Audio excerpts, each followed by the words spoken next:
Well, we've had worse Mondays, for sure, than we did last night. You know, when I left you last, I had commented on how impressed I was with White Tiger, and of course, Looks Like Money, Cake raced very well, and Unbeatable Kemp raced huge. But that wasn't it. That was the end of my videos, but we didn't get the full picture, not of what we did, not of what James did, not of what Monday held. I mean, truthfully, we won every race we could. We won with White Tiger. We won with Looks Like Money, and he looked very, very good. 27-1 on the end of it, and quite frankly, you know, the cherry on top was the fact that we ran down the horse that I was going to buy in Majestic J. We bought, I told you last night that we had bought Looks Like Money simply because of the proximity of the sale. Looks Like Money sold 15 minutes, if that, ahead of Majestic J, and that is how we ended up with Looks Like Money. I would have went higher. You know, as it seems, both those horses are very similar by their look, their makeup, their lines, everything. We got ours $40,000 cheaper than Majestic J. Now, there's a lot of racing to go on still between these two. They're gonna, I think, lock horns quite a bit over the next, you know, 2-3 months. We'll see how long we keep Looks Like Money going for. You know, you see this take place now. Exactly what we're trying to do, right? Unbeatable Kemp, make no mistake, I get away in the 3-hole or 4-hole close to those guys. It's maybe a different outcome last night in total. He was very, very good last night. You know, bringing together good quality horses like Looks Like Money and resting Unbeatable Kemp all summer to have him sharp for right now. These are the things that we're trying to do to give us a little advantage, to give us a little leg up. And, you know, when you have quality horses, you don't need much of a leg up. You just need them in the right direction, on the right frame of mind, and ready to race. You saw that with Locatelli. I told you guys, everybody knew it was only a matter of time before Locatelli won the Open Trot. Now, I didn't think he would equal the track record in December. You know, we talked, it was funny, a couple of our clients sent us messages last night, and the horses that he joined in that track record, I can't think of them off the top of my head, but very, very, very good horses. And you're right, not December when they equaled the track record. Last night's mile by Locatelli was an incredible mile. I knew I could see James timing him into the gate, and I told him, I said, I hate putting him on the gate because he's a little flat-footed when they snap out of there. But last night I saw James timing him into the gate, and I knew if he got away on the right foot. Now, it helped that Louis Philippois didn't tap the brakes. He just kept going right along. I think he was trying to make an honest speed race of it, in the sense that I just don't think you can go as fast as my horse. Prove me wrong. And we did. So, an equal track record for Locatelli. That was at a left field, but certainly not the win. I had told you just 25 minutes before, and the week before, and the week before that, it's only a matter of time before this guy hits his best stride. Now, I will make another prediction. When horses like him really break out of their shell and go a huge mile like that, it's like a shark and a taste of blood. I think you're going to see Locatelli go on a pretty good tear here. Usually when you see them beat up on the best of the best, it's somehow good horses know. And I think it will elevate his you know, his game, his racing, his confidence. I think you're going to see a different Locatelli arise from what just took place last night. And that is what we've been waiting for. And that's what takes time, building these horses up. James has done a great job.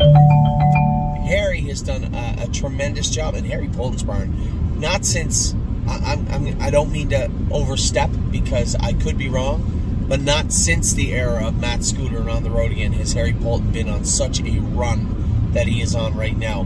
Put good horses in an honest horseman's barn, and this is what you're going to see happen. We're not just racing horses, we're racing classes, and we have the right horses for the right classes. And if we don't have the right horses for the right classes, we'll find the right classes for them. And the way that we've changed, the way that we do business in horse racing has changed the entire outlook and future of thestable.ca. I mean, we're not without horses. I trained out horses today.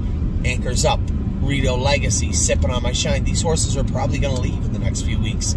I've given them an opportunity to come forward, and yes, they were on a short lease, and yes, they're only 2 years old, but I needed to see more, and I haven't seen it yet. So they're ready to qualify, they're ready to go, but they're not ready to win any races. Certainly not at Mohawk. And I don't think they're ready to win a race at Flamborough or London either. Which means, by definition alone, they are not stable horses. So, as we move horses like that, they're not the only ones. What are we going to do with Sailor? What are we going to do with Yes? These horses are flat right now. Now, Yes had 2 wins and a third, and, you know, the other night he left harding it, but he should have been better in that class. I called Jimmy King because Dover still has Amacar. Keep in mind, Yes did. Very much like Lays X and Amacar. Is that in my head? Is that, you know, he just didn't race good the other night? It could have been a million things. Yeah, you're right. It could be a million things. But I suspect right now that Yes is probably a 30 claimer. There's nothing wrong with that. Horse gone over 400,000 for us. He's been a good horse for us, and he's going to be a good horse for a very long time. But we need to race him where he can win. Could he do the class that you know, that My Jazz or those horses? Well, possibly, I suppose. That 11,000 class. But I want to get a consistent place where he can race, so I did reach out to Jimmy. He said, well, I'll take a look at the condition sheets. I think they're probably going to throw a claimer on a condition race of some sort. Sailor, that was a terrible race the other night. Stacy said he was interfering, hit his knee. Different surface. Okay, let's make some changes and see what happens with Sailor this week. But he's on a short leash too. I don't think there's any need to dump him. I mean, somewhere between resting him and finding him a place where Sailor can be Sailor and be consistently good, that's what we're looking for. And there are people out there that have grown addicted to what we're doing. Okay, we just move Sailor, move.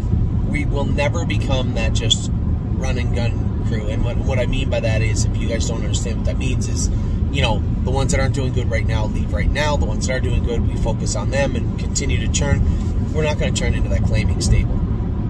Yes, we're going to be aggressive with our purchases and our sales, but no, we will never be that claiming mentality type stable, ever. So, what do we do with Sailor? Just find me a class. We'll give him another crack at Dayton and see how he does. We'll find a class for him, and for those of you out there, my partners out there saying, oh, I don't know what we're going to do with Sailor. This isn't the first time we've been through this with a horse, and it won't be the last. We just need to find the right horse for the right track. Sailor's the horse. Where's his track? So last night was, as I said, not just a great night for us, but a record-breaking night for James McDonald. That is the most wins any driver in the history of Mohawk has ever had on one program. It's only fitting that he did that. I mean, he's been destroying the driving ranks at Mohawk this year and last year.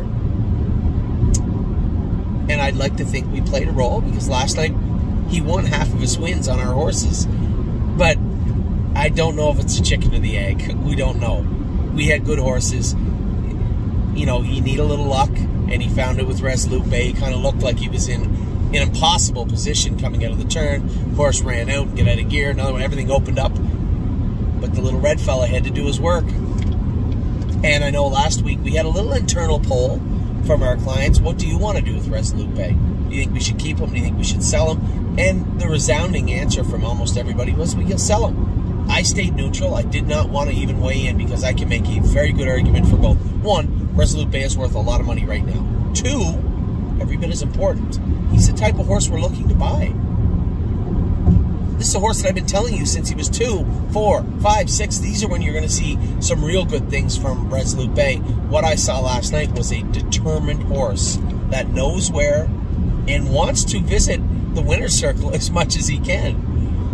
Only a winner wins last night from there. He could have been a good second. Instead, he was a very, very good first. He had White Tiger put his game face on last night. 2 moved him to the front, an easy winner in 53. He looked great. Resolute Bay looked great. Looks like Money looked great. Unbeatable Kemp eventually looks like Money's going to get a little tired, and that'll be just when Kemp, as I said last night, will be hitting his best stride. Unbeatable Kemp has spent 4 months off and just trotted the last half in 55-1. Goes without saying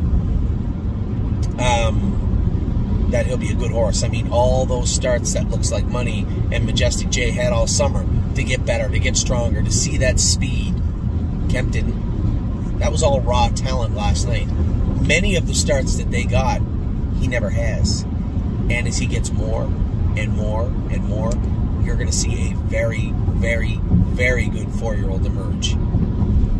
I think we did a very, very smart thing in giving this horse the summer off. I told everybody, can't race him in the stakes. He's a Lasix horse. No Lasix allowed for Kentucky. I don't agree with that at all, but I don't live in Kentucky. Is there a sandbox? Is there sand? They can do what they want. But by not forcing him into that non-winners of 4 throughout the summer that was combined and mixed and just itching to chew horses like him up, no. Let's wait till they get tired. Let's give them a few months, 3-4 months off, bring them back. See how they like Unbeatable Kemp in December, January, February. It's going to be a good 4-year-old. And I was really, really impressed with him last night, and I didn't think it would be outdone, but the little red guy raced huge, and then Locatelli, I knew when James blasted him. When James got him over to the quarter, that big lumber and bugger, when he got him over to the quarter in 26-3, and then it became pretty clear that Louis Philippois wasn't going to tap the brakes. I certainly would never have gambled that he'd win in 50-4 last night, but I thought he was a winner at the quarter pole. He was going to be very close. But what did emerge last night was a new horse. A horse that's ready to do some damage, and you can call me on it. Remember what I said. Locatelli just turned a corner. He's going to turn into a different horse from this day forward. And that is a scary proposition. We have him. We have Patrick trying to find his best stride in Ohio. Kings County still doing great things. The second horse ever, I believe you went by it the other day, did he not? The second horse ever to go over 200,000 in a single year for the stable. Swinging Senorita, 2-year-old stake filly, did it this year. Kings County, not far off. I think he went over 200 the other day. Just been such a great year for us, such a fantastic time. And hopefully, you know, when I look down the roster, yeah, last week was tough for us. We had a huge scare. We got our heart broken a little bit in regards to Sully. But as I said, the show must go on, and we have to pick our lip up and keep moving forward. And we certainly did. You know, started off the week laser focused, and great job by James, Harry, Nelly, Danielle, all the caretakers, and Dominic, his crew, just to claw forward and have the horses sharp every week, put them in where they can do, you know, have a sharp driver and James drive them, and good things will happen. Good horses in the right class with a good set of hands setting behind them. We're going to have luck. You know, you guys know luck is when preparation meets opportunity, and we're on the right road right now. So when I look through our roster of the 2-year-olds turning 3 or yearlings turning 2, 2023 as exciting as 2022 was, 2023 should be another great year for us. So in talking about the open house coming up, feel free to RSVP. We've locked in 125 seats for the Northfield open house. Hope you guys all make your way to Northfield if you're in Ohio or the surrounding areas, or in Ontario. We're all going over there right after we do the drone on Friday. Myself, I think Jared's going over, Curtis is going over, Danny, maybe Jimmy is going over. Everybody's going over for the open house on Saturday. I'm coming right back because I want to spend Saturday evening with our clients right here in Mohawk. So a lot of driving this week. As you can tell, I'm driving right now. I'm off to Ohio. Who do we got in tonight? I think we have My Jazz and Compass Rose maybe in tonight. I got to go to train the babies tomorrow in Northfield, then go to the Meadows, then come back to Northfield. Same the next day, get up, jog some horses, go to the Meadows, and then go back to Ontario. Get up Friday, drone the horses, go back to Ohio, come back to Ontario again for Saturday night. So a lot of driving this week, but you know what? It's going to be hard to wipe the smile off my face, and probably a lot of faces in the stable with regards to the start we got this week on Monday. Hopefully we can keep it going today and throughout the rest of the week. A lot of fun, a lot of excitement right now at the stable, and I hope we can keep it going into 2023. So with that, I'm going to let you go. I'm going to let that marinate, and I'm going to talk to you all very, very soon. So good luck to everybody racing tonight, and for the rest of the week, I will talk to you soon.